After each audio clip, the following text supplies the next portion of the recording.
mes chers amis golfeurs, bienvenue pour la deuxième partie de la vidéo sur le putter de Sam Snead que je tiens entre les mains, une lame des années 60 je dirais, que je vais disséquer, que je vais décortiquer ce soir en direct. Je ferai des pauses hein, évidemment, mais une étude intéressante, et la première chose qu'on peut regarder avant même de démonter la tête, le shaft, etc., ben, c'est de regarder sa longueur à ce putter. Alors la longueur de ce putter en direct, elle est de 34,75 pouces. 34,75 pouces, bon, ça correspond peu ou prou au standard de 2023. Hein, beaucoup de putters de 35 pouces qui sont vendus en boutique. Mais cela dit, je n'en demeure pas moins convaincu que la grande majorité des golfeurs, en tout cas ceux qui sont venus me voir en fitting, sont repartis avec des putters inférieurs à 34 pouces. 34,5, 34. Moi je suis à 33,75. Bon, donc ici en termes de longueur, on n'est pas très éloigné de ce qu'on fait aujourd'hui. En termes d'équilibrage, ça c'est beaucoup plus intéressant. Swing weight, machine à swing weight. Et je pense ici, c'est ce que j'avais dit dans la première vidéo. Là je m'attends à quelque chose d'extrêmement léger en tête. C1. C1 pour un putter de 34,75 puisque l'équilibrage correspond beaucoup à la longueur du club. Donc à 34,75 on peut déjà en déduire une tête extrêmement légère. Je vais la démonter pour savoir précisément combien elle pèse, mais moi je pense que cette tête ne dépasse pas les 300 grammes, c'est-à-dire le poids d'un sandwich finalement. Quant au grip, ça c'est intéressant aussi, je ne l'avais pas signalé, un grip rond.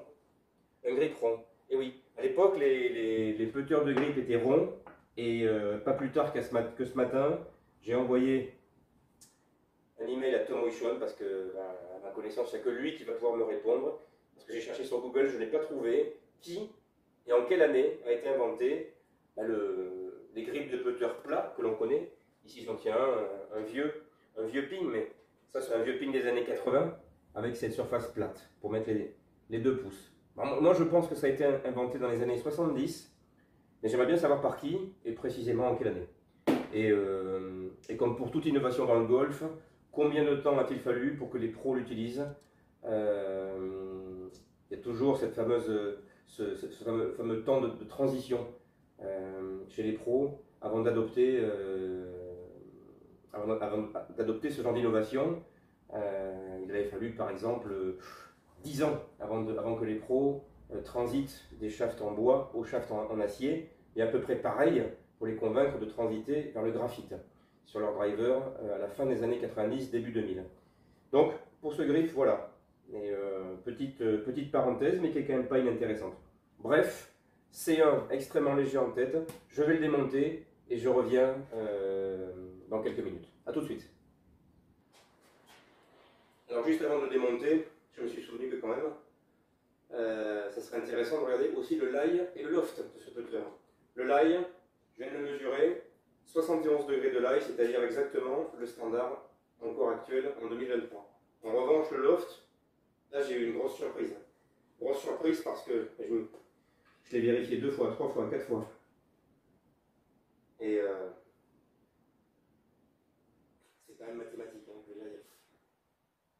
Admettons que peut-être ma machine soit fausse, ne serait-ce que d'un degré, mais un putter c'est difficile à mesurer.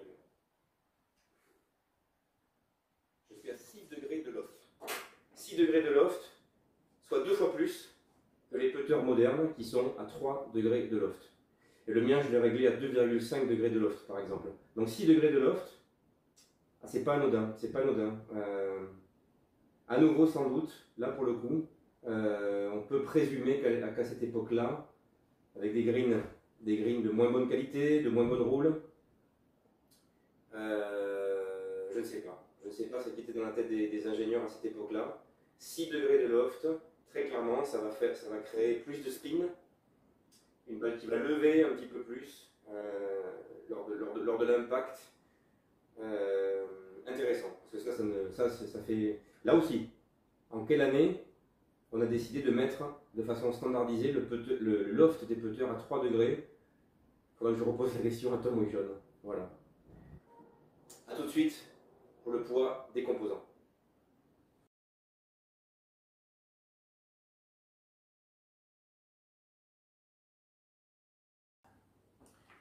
Et bien voilà, ça y est, je viens de démonter ce superbe objet, cette tête, et je viens de la peser, vous avez vu la photo, 293 grammes.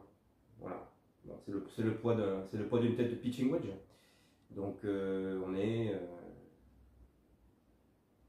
on est 60, 70 et plus grammes de moins que les têtes de putter actuelles. Donc ça c'est une chose. Le shaft. Le shaft intéressant, je ne l'ai pas mesuré, pas mal de choses à dire sur ce shaft. Je vous disais lors de ma première partie, un shaft très très souple, je vais vous dire pourquoi. Donc en termes de poids, il est quand même assez lourd, ça c'est intéressant. Ça c'est intéressant. Attendez, est-ce qu'ils auraient mis un contrepoids à l'intérieur? Comme que je vérifie ça. Non, non, non.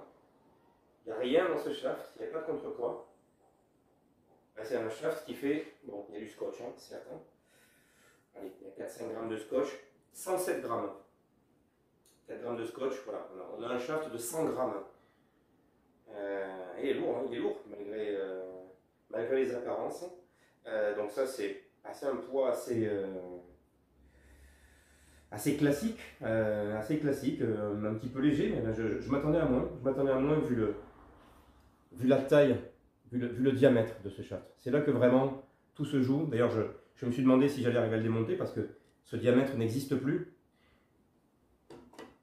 Lors d'une des vidéos que j'avais faites pour expliquer la flexibilité des shafts, j'avais expliqué que, en termes d'ingénierie, pour rendre un shaft raide, eh ben, il faut du poids et du diamètre. Autrement dit, plus le diamètre est épais, plus le shaft sera raide.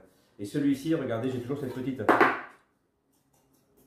machine de chez Golfworks, avec tous les diamètres depuis 100 ans. Hein.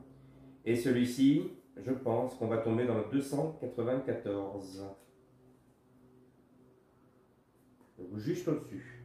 320. Voilà. Vous voyez, c'est un 320. Ce shaft de putter. Alors qu'aujourd'hui, donc c'est un 320. Regardez, c'est intéressant. Hein. Historiquement, il y a eu 294, il y en a eu 277. Bon, bref. Ici, on a 320. Aujourd'hui, tous les shafts de putter sont à 370. Donc, de facto, beaucoup plus raide. Beaucoup plus raide. Donc, ça, c'est ce qui, pour moi, explique grandement la flexibilité de ce shaft. Parce qu'il fait 320 jusqu'à ici, à peu près. Hein. Et après, il commence à s'élargir. Enfin, on est loin, on est très très loin. Même en butt, si je prends un shaft, si je prends n'importe quel shaft, attendez, moderne, ça se voit, rien qu'à l'œil ça se voit, hein, en butt. Vous voyez la différence?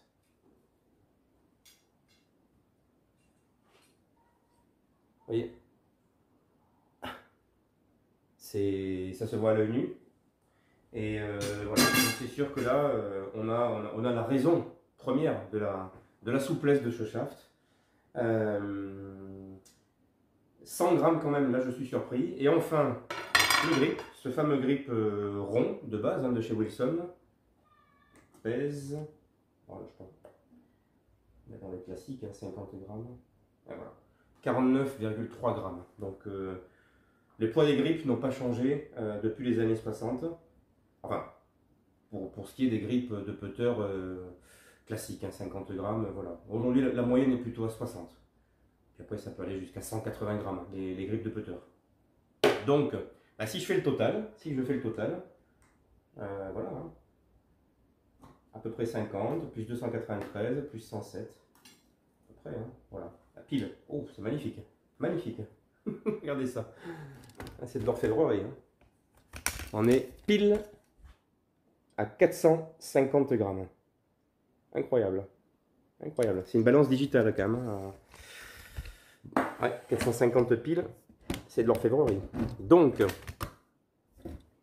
voilà. Voilà pour cette vidéo. Je je vous laisse méditer sur quelques sages paroles de Bobby Jones sur le putting et aussi d'une de mes idoles, Ben Crenshaw, 2 fois vainqueur du Masters, qui avait appelé son putter Little Ben.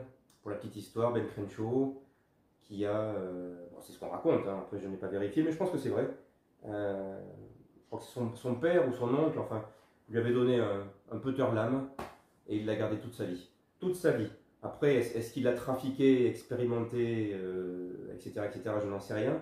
Mais en tout cas, voilà, il avait surnommé ce putter Little Ben. Et Ben Crenshaw a été un des mentors de Brad Faxon, hein, dont je parlais dans la première vidéo. Voilà, moi c'est l'école Ben Crenshaw, Brad Faxon, c'est l'école que j'aime en putting, où le feeling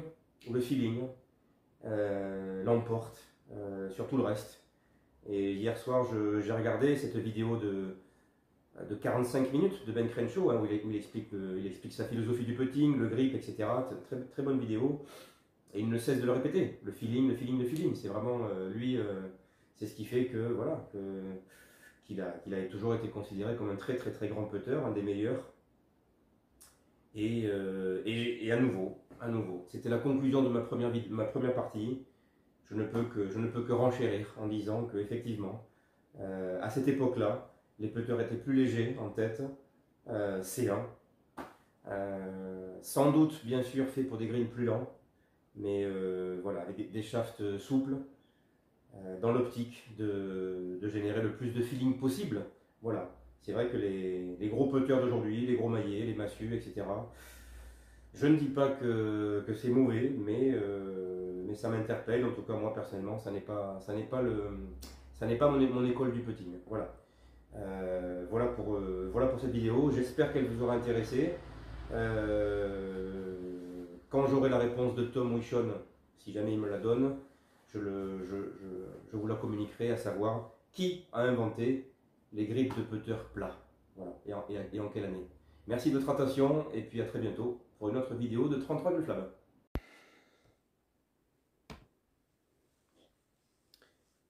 Le golfeur qui espère réduire le putting à une science exacte doit se préparer à de sérieuses déceptions et souffrira de cette tentative. Car le putting est très essentiellement une affaire de toucher, la capacité de juger, de jauger une pente de façon précise, et surtout, le putting, c'est la capacité de se concentrer sur le problème à accomplir, sur la tâche à accomplir, c'est-à-dire rentrer la balle dans le trou, et c'est tout. Bobby Jones.